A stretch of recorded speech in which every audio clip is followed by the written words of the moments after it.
Hello all. So today we'll be seeing yet another very interesting and an important topic in marketing management too. Services marketing. Now, before we move on to services marketing, I felt it is very important to share something with regard to the tutorial class. Rather than calling it a tutorial class, let me address it as a doubt clarification session that I happened to have with some of you a few days back.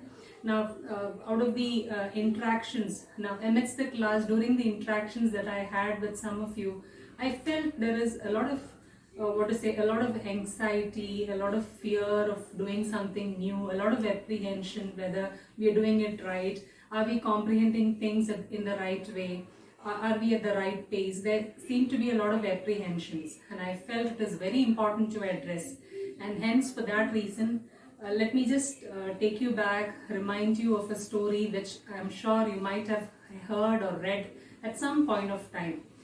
At least some of you would have listened to this story or read this story. Now, this story is about this old woman who, having led a solitary life for a very long period, felt she required a companion, and for that reason, she got a talking parrot from a pet shop. And this talking parrot, once she got it from the pet shop, she immediately took it with a lot of excitement to her home. And having taken the parrot home, minutes passed by, hours passed by, but then the parrot did not utter a word. And then the lady got frustrated, went straight back to the shopkeeper, and the shopkeeper said, maybe a mirror would do the miracle. A mirror would definitely make the parrot talk. She took a mirror, went back home, but no miracle happened. Later on, again went back to him a few hours later, and he suggested, why don't you try a cradle? A swing would definitely make the parrot sing or talk. But then, having taken that swing back home, it didn't create any difference in the parrot. Then again, she went back home to the shopkeeper, and the shopkeeper immediately suggested a ladder would do wonders. While climbing the ladder, the parrot cannot but simply start talking, and it will continuously talk. Quite hesitantly, the lady took a ladder, purchased a ladder, and went back home, placed it in front of the parrot. And this time, the parrot was so disinterested and didn't budge from the place where it was. It was quite motionless.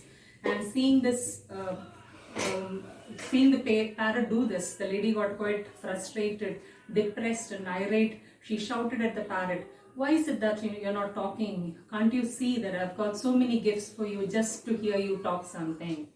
And having heard this, the parrot for the first time spoke something to the women, and it said, I've been here for more than a day, but then not once you have got me something to drink or something to eat. Although you got me some gifts like ladder, mirror, swing, but then you never thought of getting me what was most important to me.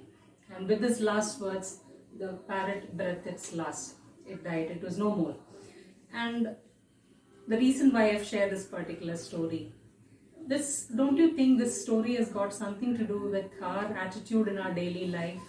Now, that parrot, which signifies true happiness in life, genuine happiness in life, real self-development, real growth, genuine growth, everything that contributes to this real growth is what is meant by those factors which the lady, those things which the lady purchased.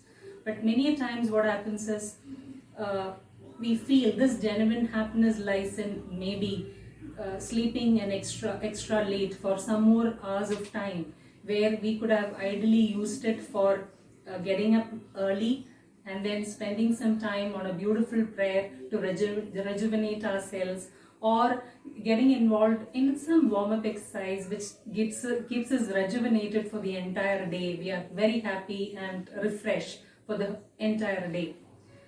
And sometimes we all get so engrossed in our smartphones, we feel that real happiness or genuine happiness lies in our smartphone, and where we forget the beautiful world around us, and we feel we may not have seen our neighbor, our own family, sometimes the co-traveler.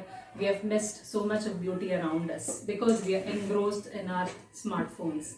And many a times this the ladder or the mirror also signifies our yearning for someone or some external source of motivation, some respect that you're looking forward to outside from external, where there was somebody right in your family or a childhood friend who was there all along with you, who was capable enough of motivating you enough. Or sometimes even better, you yourself who could be your best friend, where you could have been your best friend, given the best support or best motivation, best source of motivation, but then you haven't done that because you felt it was better to search for external source of motivation.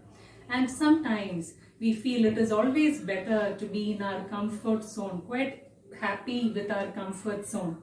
And again, what happens is we don't try anything new. Anything new, we feel it is too risky.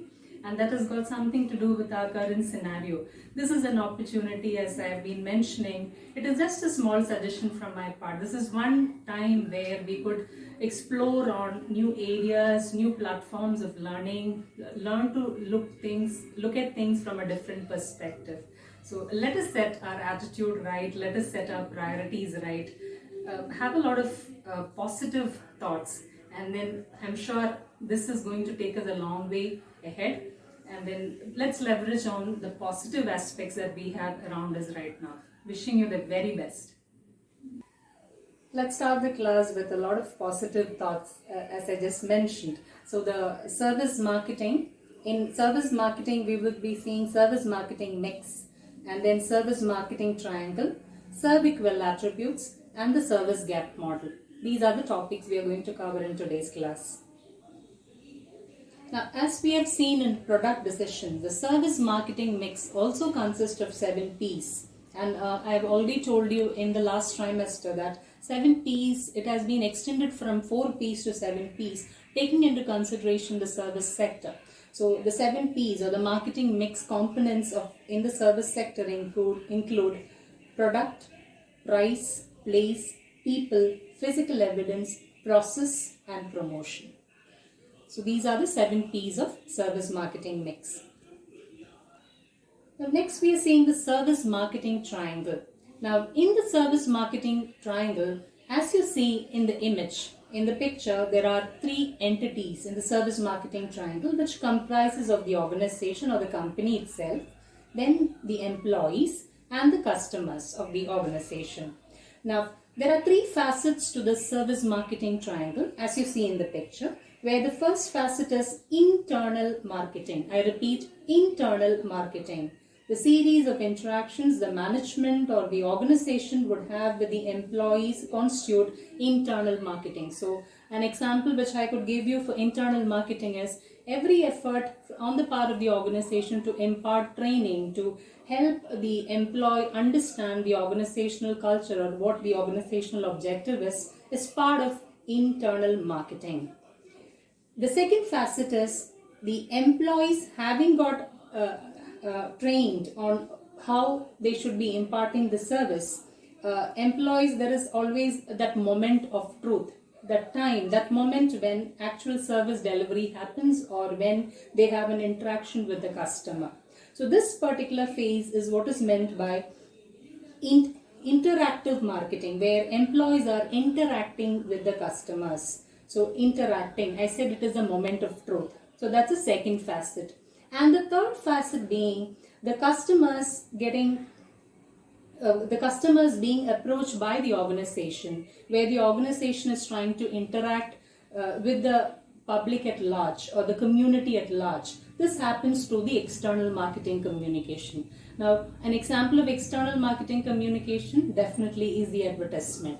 So there are 3 facets: internal marketing, interactive marketing, external marketing. Now the third aspect in today's class is serve-equal attributes, service attributes, serve-equal, service quality. So those attributes which help you enhance the service quality. Hence it is called serve-equal attribute. Now the serve-equal attribute includes responsiveness. Number 1, the first attribute, responsiveness. Then reliability, assurance. Number 3, assurance. Fourth one, empathy. And fifth one, tangible. So let me repeat: reliability, responsiveness, assurance, empathy, and tangible. I'm going to give you one example each. Reliability. How reliable is the organization? Whether when they promise to deliver on time, is it on time delivery? Then it is an example of reliability. Responsiveness. How do they effectively respond to customer queries? That is an example of responsiveness. Query clarification. Assurance. How courteous the employees are. How do they respond to any grievance being addressed by the customer? That's an example of assurance. How courteous the employees are. Empathy. What is the ability of the organization to think from the context or from the perspective of the customer? Empathy. And the last attribute, tangible. Tangible example could be, let us say, the neat uniform, the dress code of the employee, the ambience that is being set by the organization. How is the ambience of the organization like? How is the website maintained?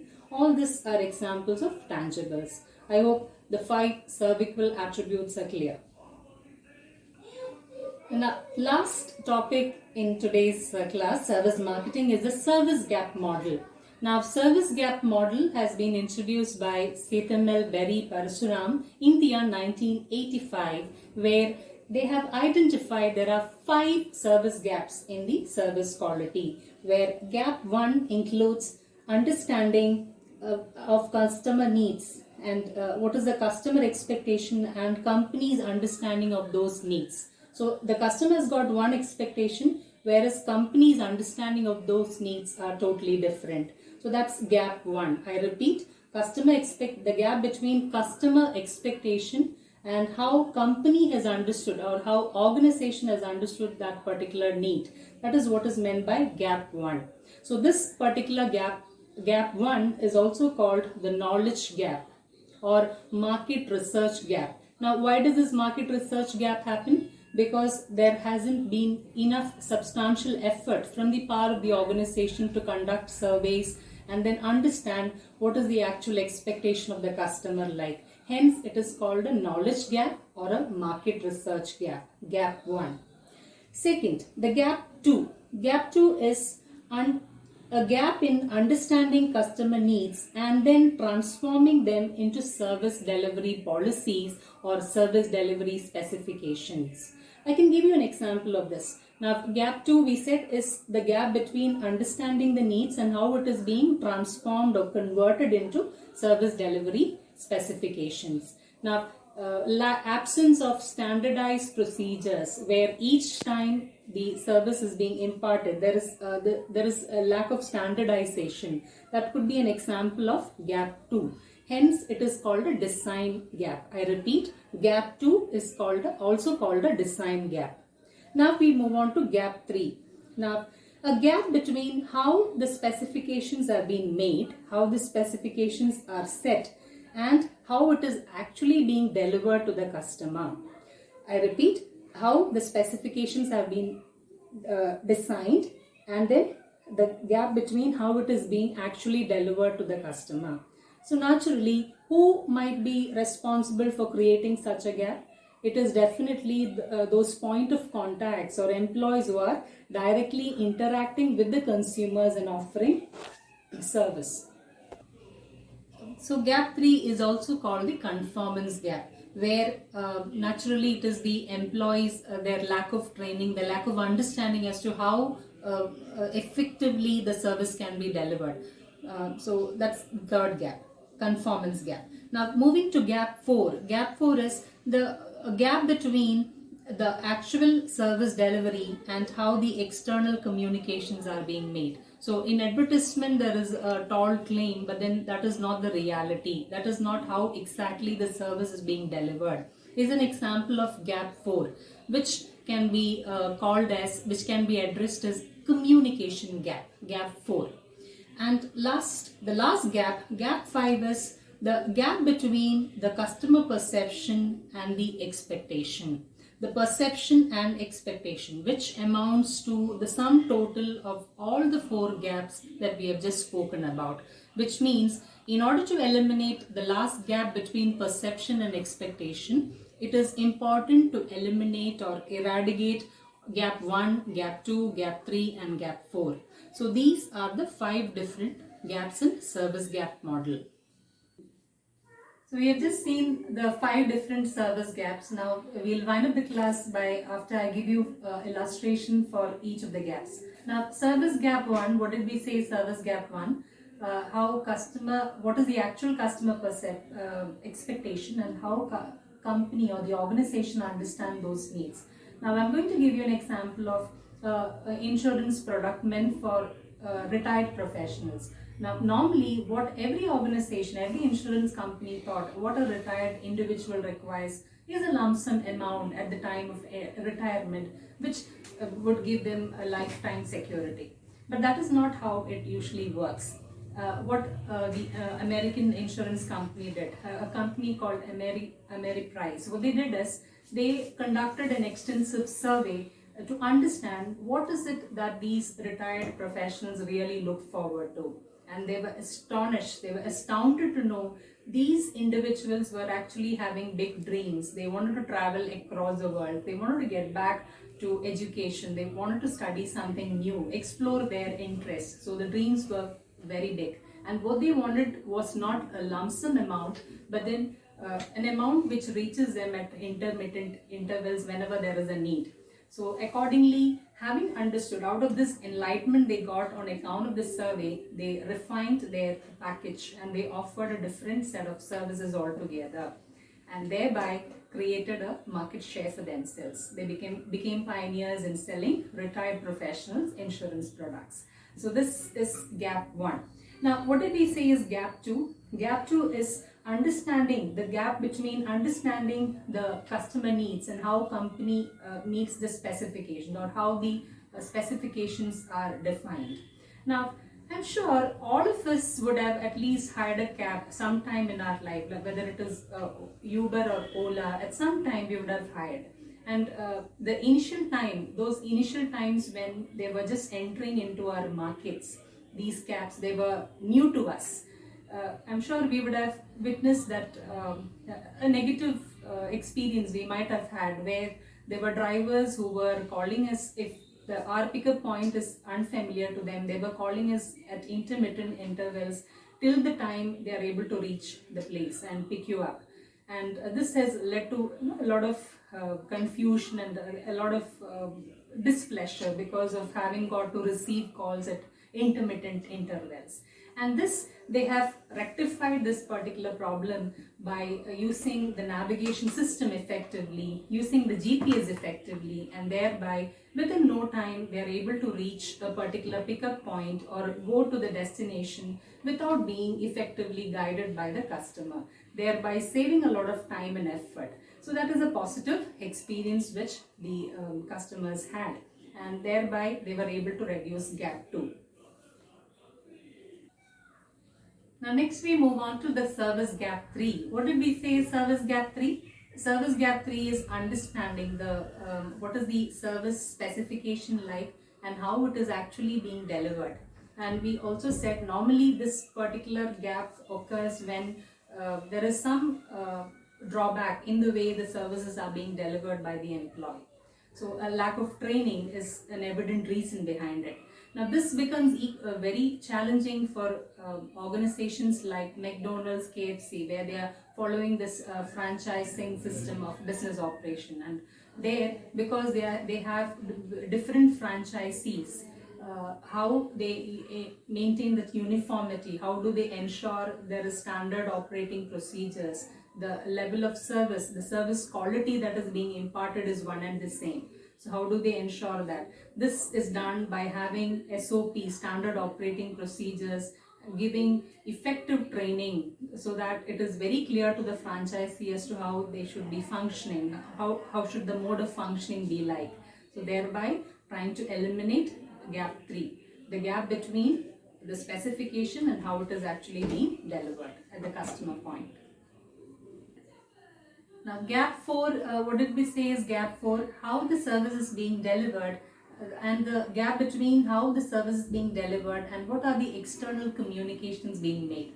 So if there is a toll claim where it is finally proven false, where the organization is not following that, it negatively affects the credibility or the reputation of the organization.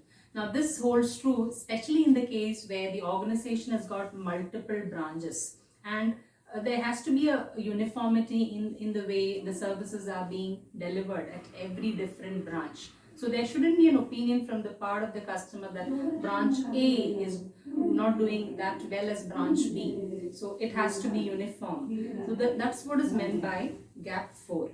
Now, moving on to gap 5, the last gap, the difference, the gap between the perception and expectation of consumer. To explain gap 5, we are going to take the example of a smartphone like Apple and another example of Samsung. Now, if you talk in terms of superior attributes, regular updations, or when you're looking for better clarity, some superior attributes, if you look at the technical side and you're somebody who would just look into the technical efficiency and then make a choice of the brand, definitely a brand like HTC or Samsung would be a choice. But then, despite knowledge of this technical superiority, there are customers who definitely go prefer for the brand Apple. The reason being, they have effectively understood what the perception of the customer is like, what the expectation of the customer is like, and they have they have tried several ways to improve what is called this customer experience, thereby bringing in that customer value, adding on to the customer value.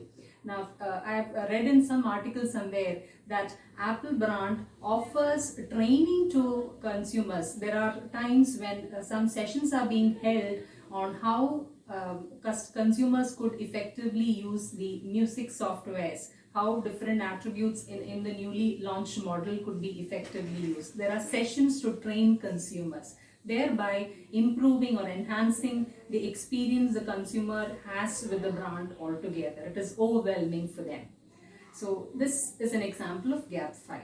I hope all the different gaps are very, very clear. So just have a thought about that little story that I shared at the beginning. Always look at the positive aspect of change. Take things as an opportunity. Take every change to be an opportunity to bring in a positive influence in your life. So with this, the video classes are coming to an end. So hereafter I'll be sharing some detailed notes of the topics that we have covered so far.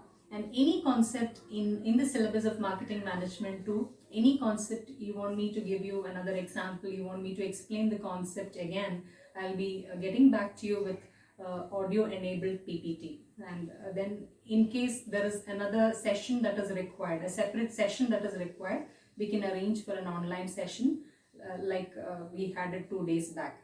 So wishing you the very best, and I'm sure you are busy with your projects. Wishing you the very best. Let me hear from you very soon. Thank you.